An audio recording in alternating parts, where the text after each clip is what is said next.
es una noche de profunda emoción por las circunstancias que vive el país, sobre todo. No voy a negar lo que vivimos nosotros, pero no puedo empezar mi disertación sin haber bebido y felicitar a las compañeras que me han antecedido en función justamente de uno de nuestros grandes líderes, Cachorro Suárez, el orador de los guantes de seda. Y cuando he escuchado sus expresiones, viene sin duda la razón de una etapa de vida de gran clandestinidad, que son recuerdos que en verdad yo los voy a trasladar hoy día a compromisos al final de mi disertación, porque indudablemente que tenemos un historial extraordinario. Lo que no sé es si tenemos un historial de consecuencia en nuestras generaciones a todo lo que dio Haya y quienes lo siguieron. Pero cuando escucho, ¿cómo no vamos a emocionarnos después de esa gran clandestinidad del 46, el mensaje del recado del corazón del pueblo? Ese mandato tan tierno, ese mandato que nacía de lo más profundo y que naturalmente nació esa expresión y me hacía recordar inclusive la etapa que pasamos de Fujimori, en que por esas circunstancias se me encargó la Secretaría Nacional de Organización. ¿Y para qué hacer antología? No había carnet, no había llave, no había nada, todos habían desaparecido. Y vino lo que alguna vez Manolo dijo: el aprista no solo de carnet. Nos conocemos. Alguien decía, Pedro Rosselló, que lo recordarán aquí veteranos compañeros, adversarios del partido, permanente artífice de las dictaduras militares: los apristas están marcados como reces, con huella.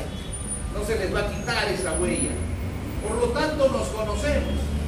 Y cuando Manolo se refería justamente a aquello, no solamente en que no es necesario el carnet, lo que vale es la profundidad del aprismo, porque una cosa es ser aprista a los 18 años y otra cosa es serla a 20 años, decía Claudia. Yo recordaba por eso la expresión a veces amatoria de los dolores humanos. Una cosa es llevar flores a tu ser querido el día del entierro y otra llevarlas toda tu vida, constante, permanente, con amor.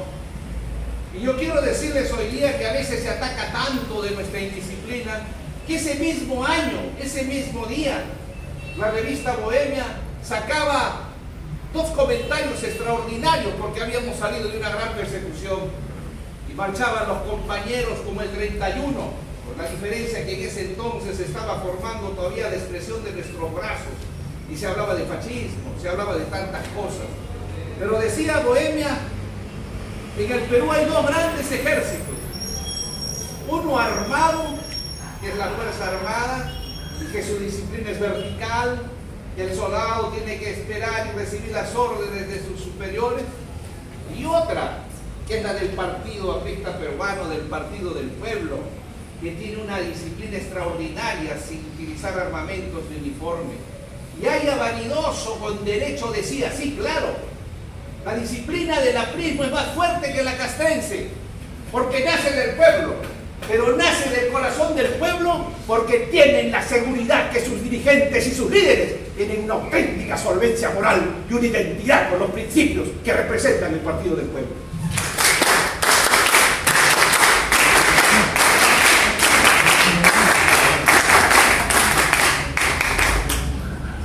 Cumpliendo el programa,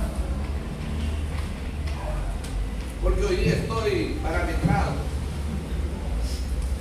los hitos más importantes de Haya de la Torre en cuanto a su pensamiento, sin duda, y aquí me ayudarán todos ustedes que estamos rodeados de filosofía permanente, de la historia con datos y fechas, pero de la concepción fundamental de lo que es la razón de la existencia de nuestro partido. No me cabe la menor duda que después del viaje, entre comillas, a San Lorenzo, adolescente aún, el viejo, y que cifrara esas expresiones que fueron copiadas y nunca desmentidas. Yo hacía artículos, se acordarán, porque la dirigencia del APRA y los parlamentarios en ejercicio nunca debieron permitir que se hable de la gran transformación por un truán y un oportunista, porque la gran transformación en la expresión de nuestro jefe en camino a San Lorenzo, porque juró y se prometió y dijo: volveré el día de la gran transformación. Y esa es la tarea reconstructiva de todos nosotros en homenaje a su memoria y a su gran causa.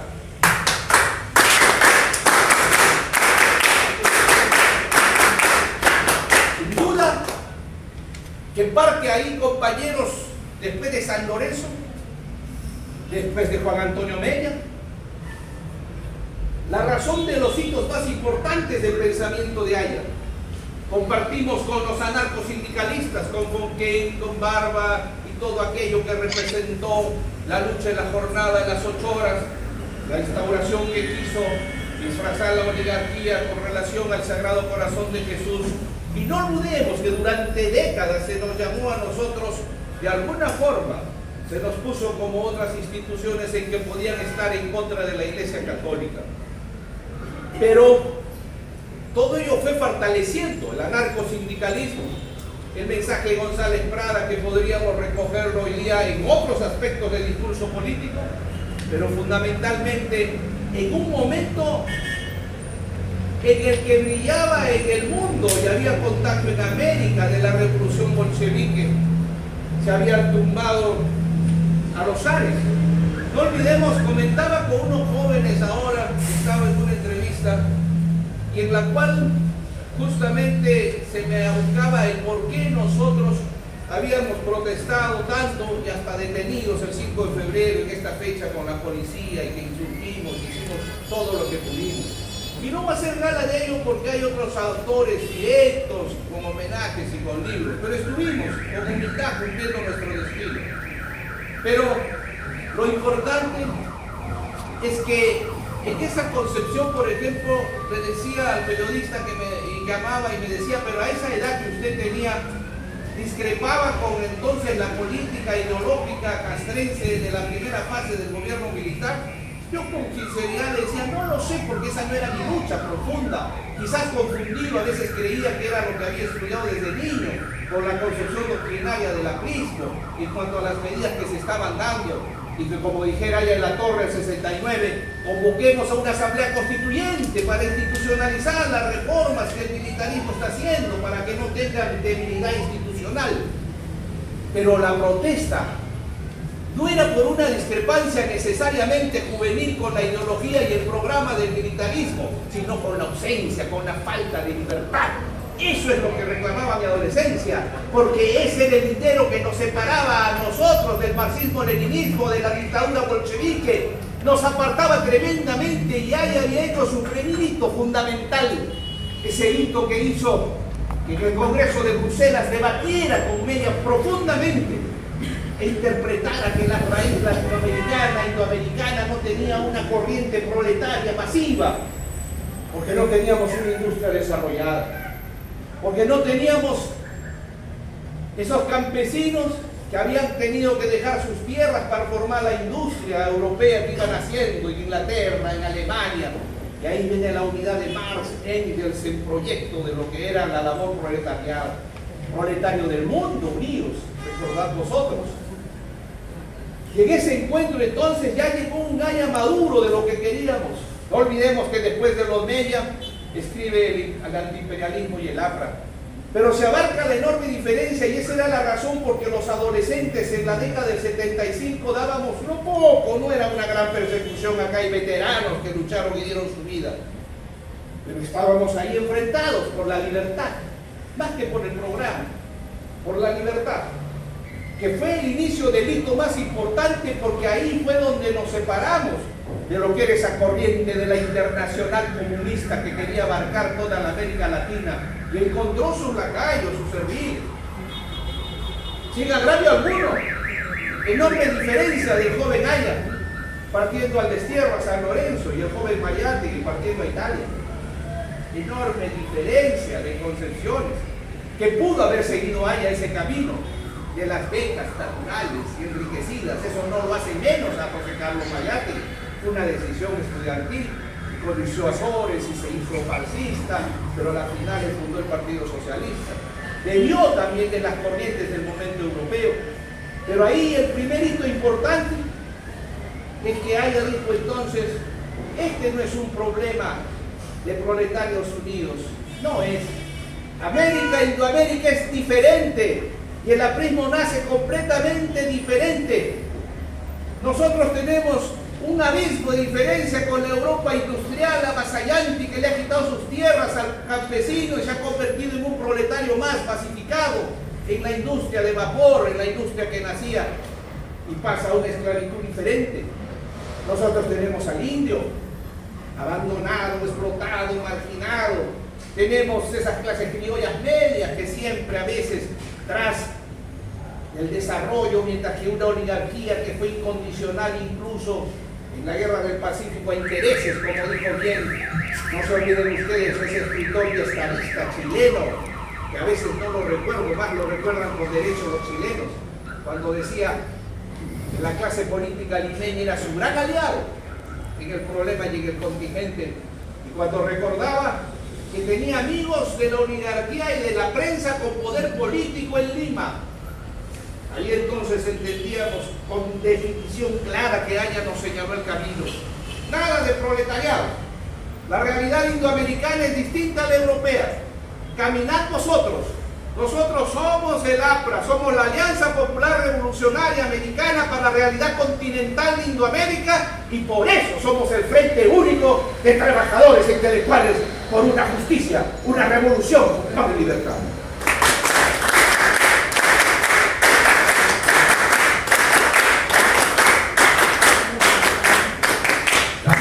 Compañeros, entonces, el avance de esa expresión que fue fortaleciendo a través de ahí todo el sentimiento y los hitos del pensamiento de Víctor Raúl. ¿A dónde va Indoamérica? Por la emancipación de América Latina. El fortalecimiento ideológico en momentos tan difíciles, no olvidemos. El imperialismo americano tenía esa expresión América para los americanos, la familia doctrina Monroe, que hoy día el presidente Trump quiere volverla a imponer de alguna forma. No sabemos qué tiempos esperan al mundo. Pero Víctor Raúl no pudo desembarcar en Panamá.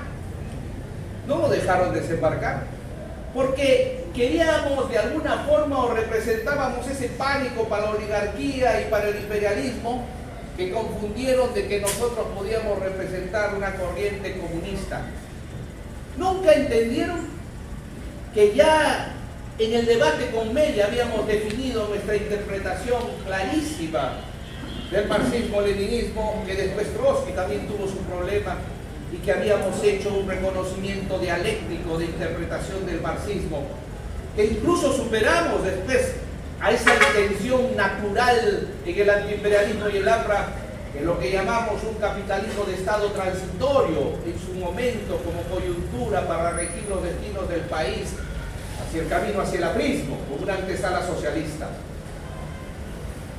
Y ahí por eso podemos entender, compañeros, que otro de los hitos del pensamiento de Aya, importantísimos y legendarios e trascendentes en la historia de nuestro partido, es esa no variante, es la interpretación posguerra del imperialismo, que ya no era solo el imperialismo yanqui. Cuando surgimos nosotros, eran esos yanquis que avasallaban a Sandino, que entraban a Haití, que entraban a Guatemala, que cogían y hacían los países bananeros. Y cuando termina la guerra, insurgía el imperialismo soviético y otros imperialismos, que nos dieron la fortaleza en 30 años de aprismo para avanzar en su interpretación ideológica de lo que nosotros teníamos que ir adaptando y quedando en el camino. Nadie podría negar, amén de sus críticas, porque nunca hubo variación, es cuestión de interpretación en su espacio y tiempo. Para hablar de hitos, tendríamos que hablar de esa grandiosidad de interpretación dentro de la física de espacio y tiempo histórico. Que espero la conozcan perfectamente quienes son nuestros representantes. Y por eso, es cuestión de estilos, compañeros, van a disculpar, mi querido hermano Alan siempre está agarrado de ti. Tiene un estilo diferente, por eso tengo que tener las manos sueltas, pero aquí estamos. El estilo es lo de menos, ¿no es cierto, compañero? Lo que interesa es que estamos aquí interpretando estos hitos extraordinarios en los cuales vamos viendo cómo va señalándose con trascendencia el destino del partido. Nos han dicho de todo por 30 años de aprismo, ¿eh? Nos han dicho de todo, claudicaciones, etcétera.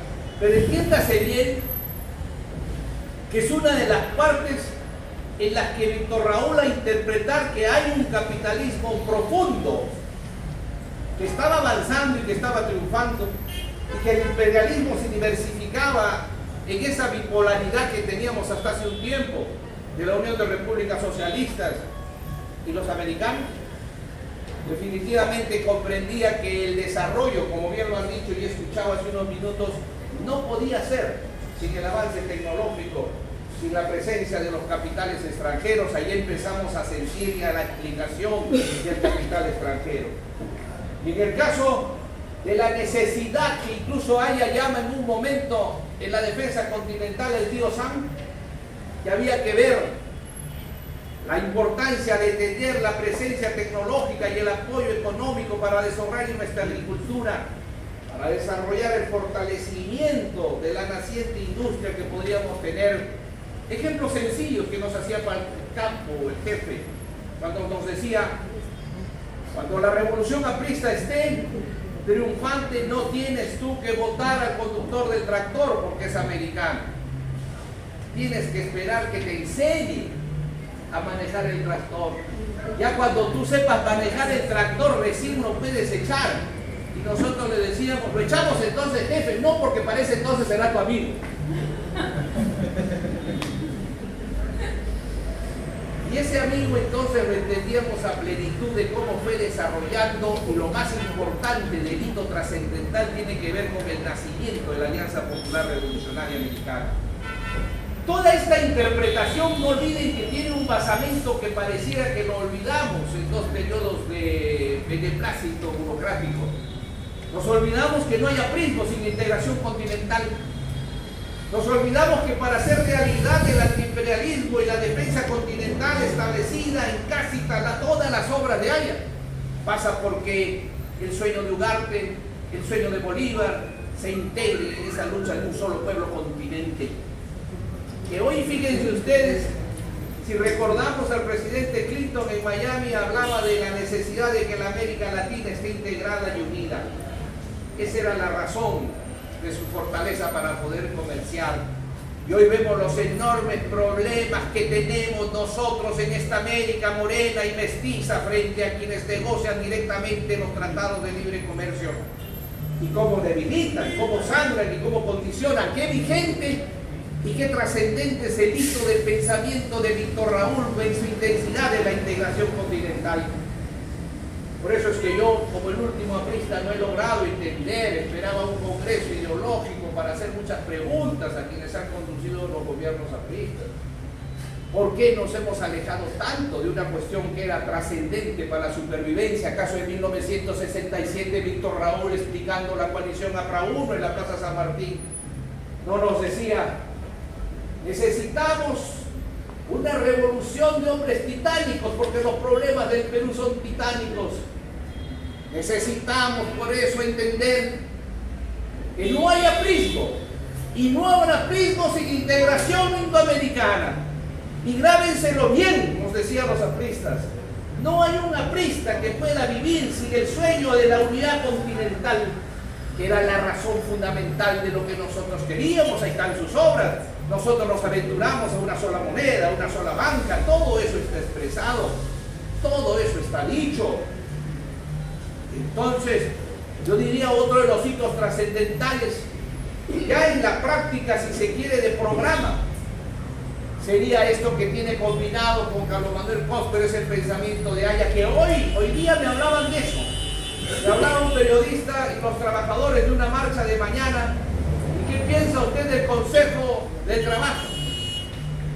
Y yo decía: Dios mío, pero si el Consejo del Trabajo le costó cárcel a los apristas, se llamaba Congreso Económico Nacional, y en la Constituyente del 33 se usó como Consejo Económico y nunca funcionó. La democracia funcional era el hito más importante de nuestra revolución aprista, la reunión del capital, del trabajo y del Estado para ver el sueldo mínimo, ver el desarrollo de la industria, ver cómo se paralizaba, y que hubiera sido muy útil para estas Odebrecht y compañías y estas cuotas de gobierno municipales y regionales que me decía hoy día un trabajador municipal, ya no es el 10, profesor, es el 20% la coima, han subido los alcaldes. Entonces, todo eso se hubiera detenido. Yo no entiendo dónde estuvimos. Por eso, compañeros, cuando hablamos de hitos, también hablo de grandes responsabilidades. Y sin duda, en ese caminar de hitos ideológicos y de pensamientos tiene su lado jurídico, Víctor Raúl. El lado jurídico de cómo realizar y que se consagra en la integración como un sueño en 1967.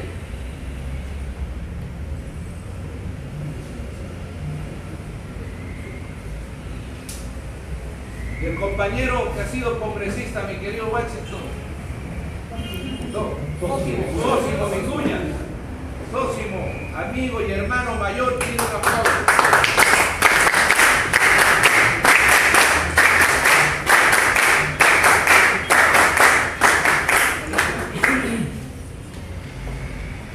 Podrá darme la razón cuando el sueño de la integración continental la sellamos en el Parlamento, estando Ramiro de presidente del Senado y el diputado Andrés Tausen Escurra, y convocamos a los 21 países latinoamericanos, Sósimo, y nació ahí algo que me duele en el alma, que los hayan sacado hasta de Sao Paulo, porque nació el Parlatino, como la esperanza de Víctor Raúl, que la reclamaba y decía: ahí vamos a tener la representación de los pueblos en camino hacia la integración continental de esta América morena y mestiza.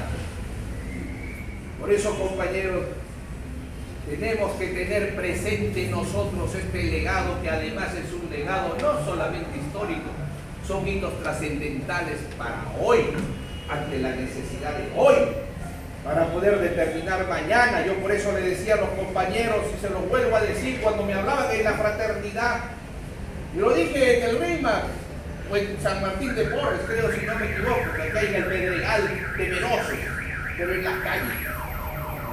Aunque sean 20 en las calles, como están ahora escuchándonos. ¿Saben por qué, compañeros? Porque que se refugien y se escondan los corruptos, los inmorales, los que tienen miedo de dar la cara, que se escondan, porque no solamente tienen que darle cuenta a la justicia, sino a este partido, al sufrimiento de su gente, de todo lo que ha sucedido. Nosotros, ¿por qué vamos a escondernos? Nosotros vamos a salir a juzgar la política del gobierno, a salir con los principios de Haya, a decirle lo equivocado que están y a garantizar que nosotros representamos el verdadero camino de los obreros, de los estudiantes y de los más sufridos de nuestro país, con una diligencia y con un mandato popular que será garantizado por la moral y la honestidad de quienes dirigen el partido.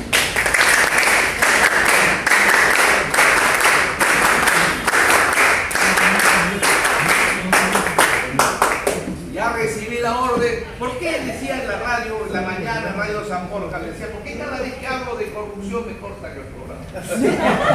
Recién iba a empezar, pero acato la orden, la disciplina, compañero. Pero permítame, antes de terminar, porque es el programa, el esquema y el mandato.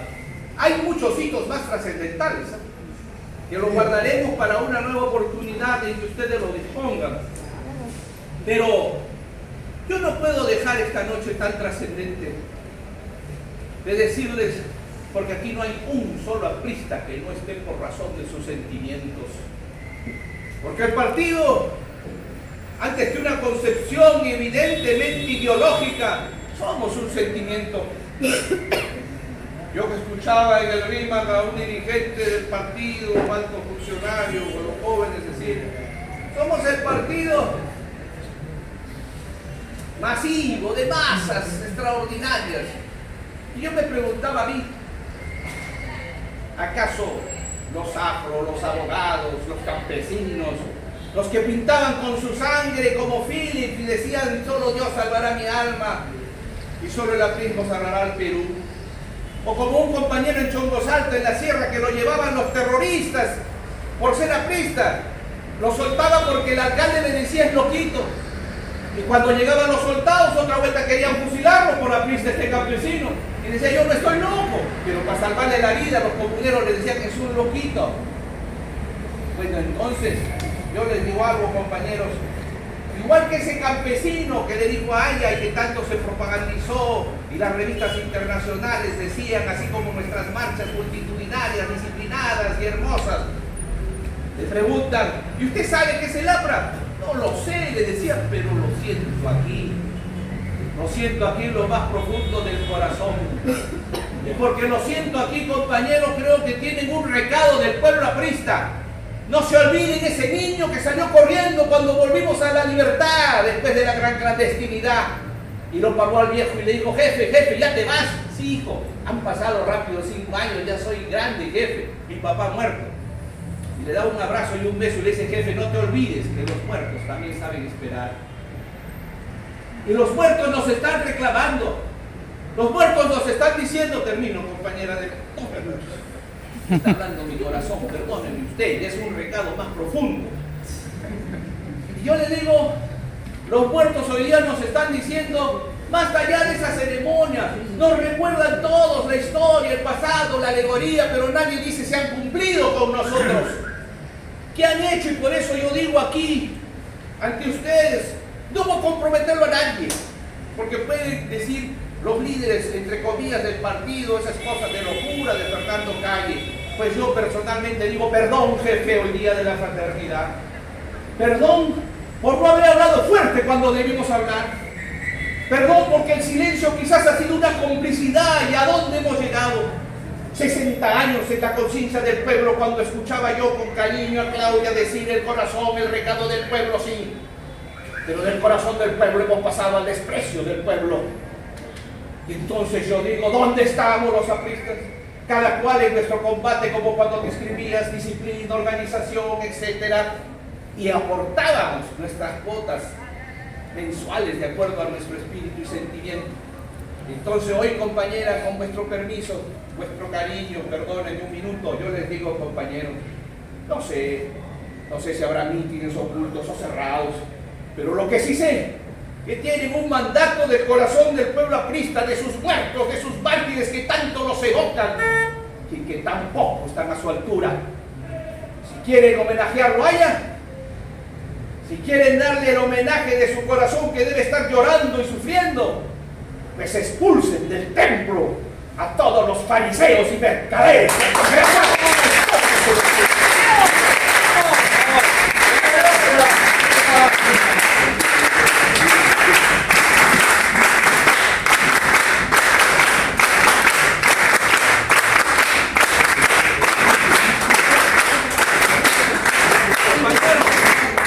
Muchísimas gracias. No se imaginan la emoción que siento. Compañera, 30 segundos. Gracias. Y aquí estamos con la verdadera historia y vuestros dirigentes. Pero ni un paso atrás. Cuando hablo de no estar escondidos es porque nosotros no le debemos a nadie. Por eso hoy día he declarado y vengo declarando en los medios y quiero que algún dirigente, vigente o no vigente, me corrija. Pero yo, como el niño chapista, no quiero crecer que te digan corrupto. Y esa es una tarea. Y en esta otro compromiso, y discúlpeme si tomo el nombre de los apristas, pero en nombre de mi partido y de sus muertos, exigimos al gobierno del señor Kuczynski, antes de que se vaya y que quede sin gabinete, que suscriba el convenio con las Naciones Unidas para que venga al Perú la Comisión Internacional contra la Impunidad y defienda a todos y vayan a la cárcel todos aquellos que se hayan corrompido, sea cual sea su partido, sea cual sea su color, porque los apristas no tenemos.